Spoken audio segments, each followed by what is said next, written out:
नमस्कार, मैं प्रियंका यादव और आप देख रहे हैं सरकारी मंथन। ये कोई फिल्म की स्क्रिप्ट नहीं, हकीकत है। द केरला स्टोरी की कहानी अब उत्तर प्रदेश की रियलिटी बन चुकी है। आज हम आपको दिखाने जा रहे हैं एक ऐसी रिपोर्ट जिसे सुनकर आप भी विचलित हो जाएंगे। ये रिपोर्ट है जबरन धर्मांतरण, बलात्कार और अंतर्राष्ट्रीय फंडिंग के गंदे खेल की।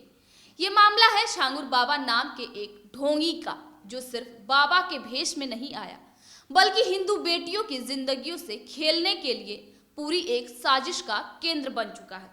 उत्तर प्रदेश के बलरामपुर, सहारनपुर और औरैया से लेकर हरियाणा के फरीदाबाद, कर्नाटक और नेपाल तक छांगुर बाबा का जाल फैला हुआ है। आरोप है कि ये बाबा सैकड़ों हिंदू लड़कियों को झूठ, लालच और भय के जरिए इस्लाम में धर्मांतरण करा चुका है। और सिर्फ लड़कियां ही नहीं, बल्कि हिंदू युवक भी इसका शिकार बन चुके हैं। कर्नाटक की एक पीड़िता ने बताया कि उसका बार बार गैंग रेप किया गया, उसे धर्म बदलने के लिए मजबूर किया गया और विरोध करने पर उसे मार पीट कर सऊदी अरब तक भेज दिया गया। आइए आपको दिखाते हैं कि पीड़िता ने क्या कुछ बताया।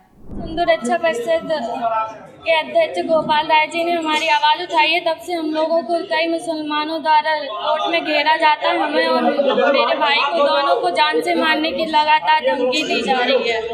और आज मेरे मम्मी पापा दोनों को उन लोगों ने एक साजिश के तहत दोनों को जेल में भेज दिया गया। उसके मोबाइल में मेरे गंदे वीडियो थे और अगर उसके मोबाइल का डाटा सारा रिकॉर्ड हो जाता है तो उसकी सारी असलियत पुलिस के सामने आ जाती। मेराज अंसारी आपको किस तरीके से बहला फुसला करके नाम परिवर्तन करके किस तरीके से फंसाया वो मेरी मम्मी को 2019 में मिला था पापा की शराब छुड़ाने के लिए। 2019 में हम बाबा से मिले, छांगुर पीर बाबा से।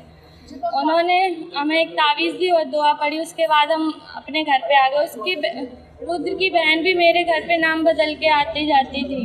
2024 में उसने कहा कि बाबा कानपुर आए हैं, उनसे मिल लो चल के। हम उसके साथ कानपुर चले गए। वो मुझे एक फतेहपुर मस्जिद में लेके गया, वहाँ पे मेरा ज़बरदस्ती निकाह किया। तब हमें उसका नाम पता चला, मेराज अंसारी है। वीडियो कॉल पे छांगुर पीर बाबा भी थे। उन्होंने मेरा नाम जैनब रखा था और एक सवा नाम की औरत को मेरी नकली माँ बनाया गया था मस्जिद में। 3 महीने तक उन लोगों ने हमें कैद करके रखा और उसके भाई भारत को इस्लामी मुल्क बनाने की बातें करते थे। 2047 तक वीडियो कॉल पे वो रोज़ बातें करते थे छांगुर पीर बाबा से। और उसके एक बड़े पापा पाकिस्तान में रहते हैं, वहाँ भी भेजने के लिए कहते थे इसको वहीं भेज देंगे। क्या आप नीतू से भी मिली थी क्या कभी? नीतू को जब हम बाबा से मिलने गए थे तभी हम नीतू को वहीं पे देखा था उनके साथ।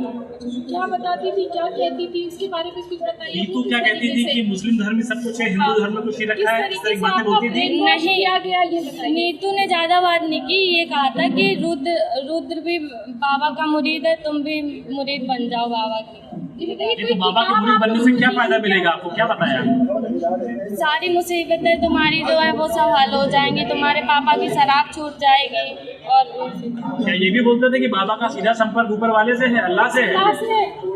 अल्लाह की बातें हाँ करते थे और कहते थे बाबा के पास बहुत बड़े बड़े अधिकारी आते हैं, सबकी परेशानियां वो दूर कर देते हैं। क्या आपने औरैया पुलिस में कभी शिकायत की थी? ये मामला कब आया आपने शिकायत? मेरे पापा ने शिकायत की थी, मेरी गुमशुदगी की रिपोर्ट भी लिखी है, लेकिन उन पे कोई भी कार्रवाई नहीं हुई थी। कब की बात है? जब हमें वो लेके गया था फतेहपुर। समय याद है? सन याद है? 2022 2024 में। इस पूरी साजिश में सिर्फ छांगुर बाबा ही नहीं, बल्कि कई सियासी चेहरे और अंतर्राष्ट्रीय इस्लामी देशों तक की फंडिंग भी बताई जा रही है। रिपोर्ट्स के मुताबिक पाकिस्तान, सऊदी अरब, दुबई और नेपाल में इसका पूरा नेटवर्क है। सैकड़ों एजेंट विदेशों में हिंदू लड़कियों को भेजने का काम करते हैं।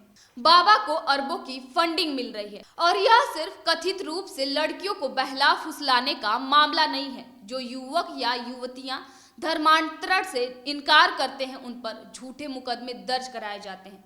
बलरामपुर की पीड़िता का दावा है कि छांगुर बाबा पहले अंगूठी बेचता था, फिर धर्मांतरण का धंधा शुरू किया। और औरैया की पीड़िता ने तो यहाँ तक कह दिया कि इस नेटवर्क में एक प्रमुख चेहरा सपा नेता भी शामिल है।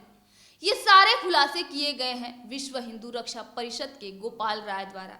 आइए देखते हैं उन्होंने क्या कुछ कहा। धर्मांतरण किया है तो मुझे विश्वास नहीं हुआ।